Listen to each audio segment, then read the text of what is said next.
आजच्या आपल्या या सखोल चर्चेची सुरुवात एका एका अगदी मूलभूत प्रश्नाने करूया. शूद्र म्हणजे नक्की कोण? भारतीय समाजव्यवस्थेच्या चातुर्वर्ण्याच्या पिरॅमिडमध्ये त्यांना हे चौथं आणि सगळ्यात खालचं स्थान कसं मिळालं?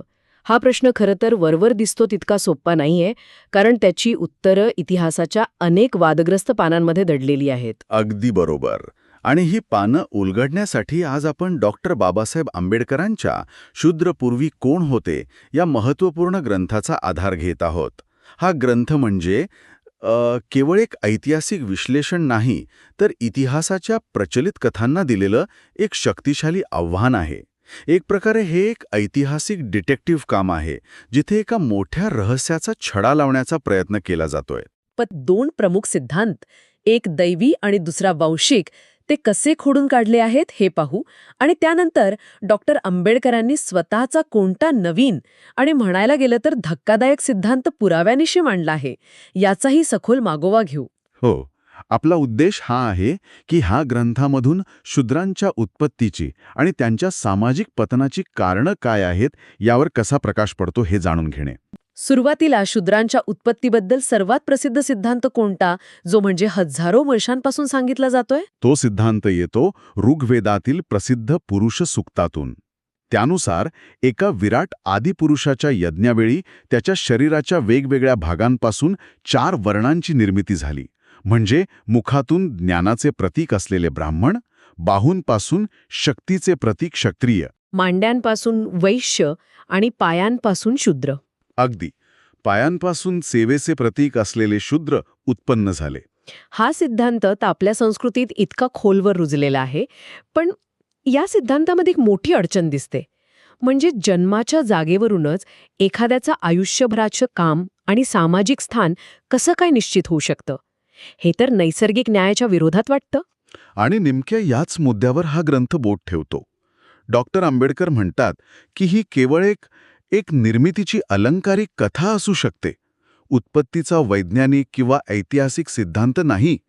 ते याला एक सोयीस्कर रचना मानतात, जी चातुर्वर्ण्याला दैवी आणि स्वाभाविक ठरवते, जेणेकरून त्यावर कोणी प्रश्न विचारू नये. बरोबर.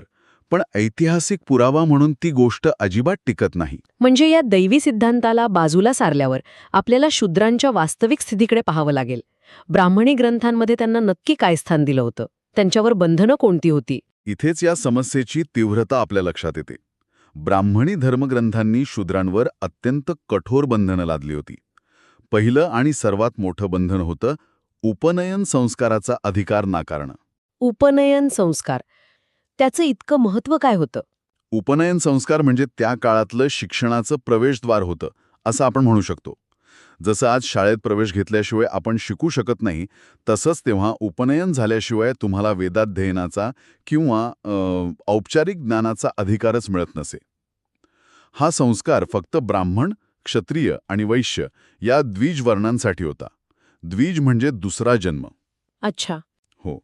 उपनयनामुळे त्यांना दुसरा म्हणजे ज्ञानाचा जन्म मिळतो असं मानलं जायचं. शूद्रांना हा अधिकार नाकारून त्यांचा हा दुसरा जन्मच नाकारला गेला.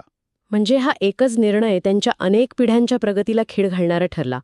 ज्ञान नाही तर प्रतिष्ठा नाही, आणि प्रतिष्ठा नाही तर समाजात स्थान नाही, ही एक साखळीच होती. अगदी. आणि ही साखळी अजून घट्ट केली गेली वेदाध्ययनावरील बंदीने. शूद्रांना वेद पठण किंवा वेदाध्ययन करण्याची सक्त मनाई होती. इतकंच नाही तर चुकून वेद ऐकल्यास कानात वितळलेलं शिसे किंवा रांगोतण्यासारख्या अमानुष शिक्षा धर्मसूत्रामध्ये सांगितलेल्या आहेत. बापरे, ही केवळ शिक्षा नव्हती, तर मला वाटतं इतरांसाठी एक भयानक उदाहरण होतं. ज्ञानाच्या जवळ जाण्याचा विचार जरी मनात आला तरी काय होऊ शकतं हे बिंबवण्याचा हा एक क्रूर मार्ग होता. तंतोतंत. याशिवाय संपत्तीचा अधिकार नाकारण्यात आला.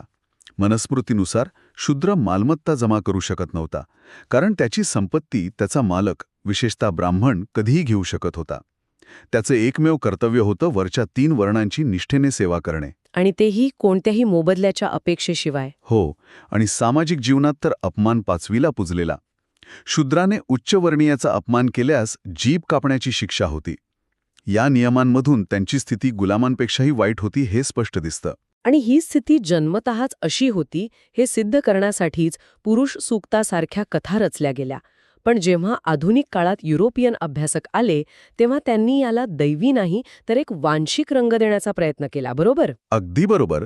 पुरुष सुक्ताचा दैवी सिद्धांत आधुनिक काळात टिकणारा नव्हता.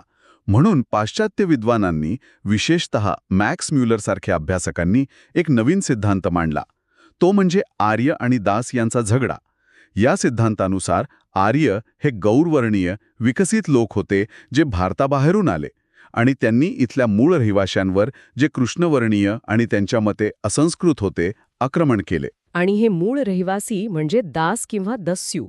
आर्यांनी त्यांना युद्धात हरवलं आणि गुलाम बनवलं. आणि हेच पराभूत दासदस्यू पुढे शूद्र म्हणून ओळखले जाऊ लागले. हाच तो सिद्धांत ना? हो.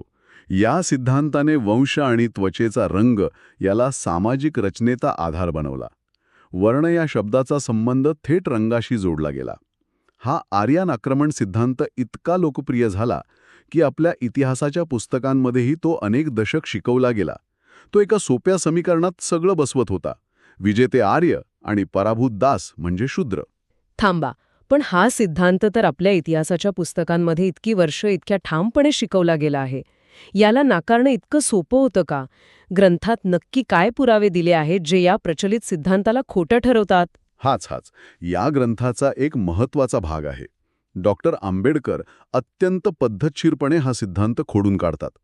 पहिला मुद्दा, वेदांमध्ये आर्य हे भारताबाहेरून आल्याचा किंवा त्यांनी येथील मूळ रहिवाशांवर आक्रमण करून विजय मिळवल्याचा कोणताही ठोस पुरावा नाही. आर्य हा शब्द वेदांमध्ये वंशवाचक म्हणून खूप कमी वेळा आणि बहुतांश वेळा आदरणीय किंवा श्रेष्ठ या अर्थाने वापरला गेला आहे. अच्छा, म्हणजे आर्यन रेस किंवा आर्य वंश ही संकल्पनाच मुळात वेदामध्ये ठळकपणे दिसत नाही? बरोबर. दुसरी आणि त्याहूनही महत्वाची गोष्ट म्हणजे ऋग्वेदामध्ये दास आणि दस्यू हे शब्द शूद्र या शब्दाचे समानार्थी म्हणून कुठेही एकदाही वापरलेले नाहीत. शूद्र हा शब्द संपूर्ण ऋग्वेदात फक्त एकदाच येतो, तोही पुरुष सूक्तात. आणि ते सूक्त नंतरच्या काळात ऋग्वेदात समाविष्ट झालं असं अनेक अभ्यासक मानतात. म्हणजे दास तेच शूद्र हे समीकरणच निराधार आहे. हो, हा तर खूप मोठा मुद्दा आहे. जर दास आणि शूद्र एकच नाहीत तर संपूर्ण सिद्धांताचा पायाच ढासळतो. खरंय. आणि तिसरा पुरावा म्हणजे दास दस्यू हे केवळ असंस्कृत काळे गुलाम नव्हते. ऋग्वेदातच अनेक दासदस्यू राजांचा उल्लेख आहे. शंबर, वृत्र यांसारखे दासराजे होते ज्यांच्याकडे स्वतःची सैन्य, संपत्ती आणि 100 किल्ले होते. ते आर्यांचे शत्रू नक्कीच होते, पण ते गुलाम नव्हते. त्यांच्यात आणि आर्यांमध्ये वंशभेद होता हे सिद्ध होत नाही. त्यामुळे रंगाच्या आधारावर वंशभेद सिद्ध करण्याचा प्रयत्नही टिकत नाही. तर मग या सगळ्याचा अर्थ असा होतो की शूद्रांच्या उत्पत्तीचं कोडं अजून सुटलेलं नाही. पुरुष सुक्ताचा दैवी सिद्धांत हा एक मिथक आहे आणि आर्यांनी दासदस्यूंना जिंकून शूद्र बनवल्याच्या वांशिक सिद्धांत पुराव्यानभावी टिकत नाही. दोन्ही प्रमुख सिद्धांत बाद झाले. मग शूद्र आले कुठून? हे ऐतिहासिक गूढ तर तसंच राहतं. आणि इथेच या रिकाम्या झालेल्या जागेत डॉक्टर आंबेडकर आपला क्रांतिकारी सिद्धांत मांडतात. जिथे इतरांचे तर्क संपतात तिथून त्यांचा तपास सुरू होतो. या ग्रंथाचा गाभा हाच सिद्धांत आहे. तो सिद्धांत असा की शूद्र पूर्वी क्षत्रिय होते. एक मिनिट थांबा. हे तर अविश्वसनीय आहे. शूद्र आणि क्षत्रिय होते म्हणजे ज्या वर्णाला हजारो वर्ष सेवा करायला लावली आणि ज्यांना समाजाच्या तळाशी ढकललं, तो वर्ग मुळात राज्य करणारा सत्ताधारी होता. हे तर संपूर्ण सामाजिक इतिहासाकडे पाहण्याचा दृष्टिकोनच बदलून टाकतंय. हो, हे धक्कादायक आहे, म्हणूनच ते क्रांतिकारी आहे. हा ग्रंथ सांगतो की एकेकाळी आर्य समाजात फक्त 3च वर्ण होते: ब्राह्मण, क्षत्रिय आणि वैश्य. चौथा शूद्र वर्ण अस्तित्वातच नव्हता. शूद्र हे कोणी बाहेरून आलेले वेगळे वंश किंवा पराभूत लोक नसून ते आर्य समाजातील क्षत्रिय वर्णाचाच एक अत्यंत महत्त्वाचा आणि शक्तिशाली भाग होते. जर ते इतके शक्तिशाली होते, सत्ताधारी वर्गाचा भाग होते, तर मग त्यांचं इतकं प्रचंड पतन कसं झालं? एका राजाचा सेवक कसा झाला? याचं कारण दडलं आहे ब्राह्मण आणि या विशिष्ट क्षत्रिय राजांमधील सत्ता संघर्षात. हा ग्रंथ महाभारत आणि पुराणांमधून अनेक पुरावे देतो की या शूद्र राजांचा, म्हणजे तेव्हा ते शूद्र नव्हते, क्षत्रियच होते. हो. त्यांचा ब्राह्मणांशी सतत संघर्ष होत असे. सुदास नावाच्या राजाचा संदर्भ येतो, ज्यांनी वसिष्ठ आणि विश्वामित्र या ऋषींमध्ये संघर्ष निर्माण केला. हे राजे ब्राह्मणांना खूप त्रास देत असत, त्यांचा छळ करत असत आणि त्यांच्या धार्मिक अधिकारांना आव्हान देत असत. म्हणजे हा सन्मानाचा आणि सत्तेचा झगडा होता. अगदी. हा संघर्ष इतका विकोपाला गेला की ब्राह्मणांनी सूड घेण्याचं ठरवलं. पण हा सूड तलवारीने घेतला गेला नाही. तो घेतला गेला एका अशा शस्त्राने जे तलवारीपेक्षाही धारदार होतं. आणि ते शस्त्र कोणतं? धार्मिक अधिकाराचं शस्त्र.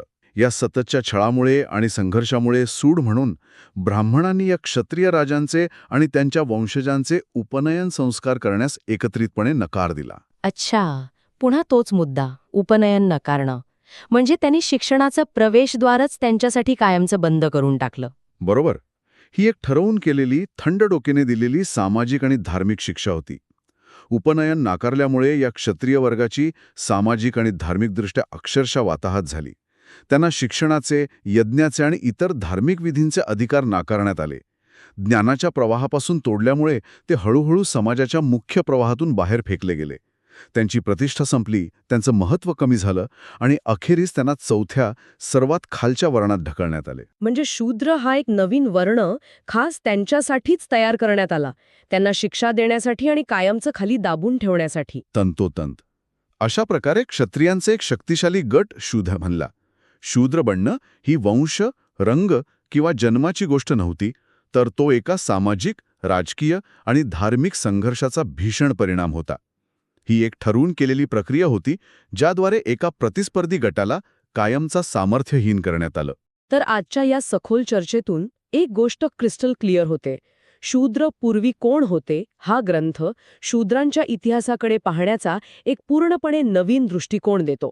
तो वंश आणि दैवी निर्मिती यांसारख्या सोयीस्कर सिद्धांतांना नाकारून इतिहासाच्या मुळाशी असलेल्या सत्ता संघर्षावर प्रकाश टाकतो. निश्चितच.